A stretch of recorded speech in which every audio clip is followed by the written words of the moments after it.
সব ডাক্তাররা খুব ভালো আমি এটা বলছি না, অবশ্যই অনেকে হয়তো বা ম্যাল প্র্যাকটিস করেন, এই জন্য এই সমস্ত কথাগুলো আসে। সবাই মনে করে যে সমস্ত দায়িত্ব আসলে ডাক্তারের। এই যে ওষুধ নীতি, কিভাবে ওষুধের ডিস্ট্রিবিউশন হবে, কিভাবে ওষুধের দাম ঠিক হবে, কিভাবে একটা হসপিটাল চলবে, সবাই মনে করে সবকিছুর দায়িত্ব ডাক্তারের উপরে।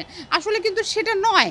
একটা দেশে ডাক্তার হসপিটালে যদি কোনো সমস্যা হয়, ডাক্তারের কোনো সমস্যা, এই দায়িত্ব পুরোটা সবাই মনে করে ফেলে যে সব দায়িত্ব ডাক্তারের। এই জন্য এই সমস্যাটা আসলে ডাক্তারের না, ওই ইনস্টিটিউশনের ওখানকার যে সমস্ত প্রশাসনিক কর্মকর্তারা আছে, রাষ্ট্রীয় সমস্যা মানে অফিসাররা আছে, তাদের দায়িত্ব। সবাই মিলে কিন্তু সবার সাপোর্টে ডাক্তাররা কাজ করে, কিন্তু রুগীরা সরাসরি মনে করে যে সব কিছুই ডাক্তারের হাতে, যা কিছু খারাপ সব ডাক্তাররাই করছে। কিন্তু ডাক্তারের আশেপাশে যারা আছে তাদের যে অনেক বেশি কন্ট্রিবিউশন আছে এবং তারাই মোটামুটি সব কিছু কন্ট্রোল করে, এটা মানুষ ওভারলুক করে। সংস্কার এটা জাতীয় পর্যায় থেকে ব্যক্তি পর্যায়ে তো করতেই হবে। ডাক্তারদের নিজেদের ভালো হতে, সবাই যে একেবারে সব ডাক্তাররা খুব ভালো আমি এটা বলছি না, অবশ্যই অনেকে হয়তো বা ম্যাল প্র্যাকটিস করেন, এই জন্য এই সমস্ত কথাগুলো আসে।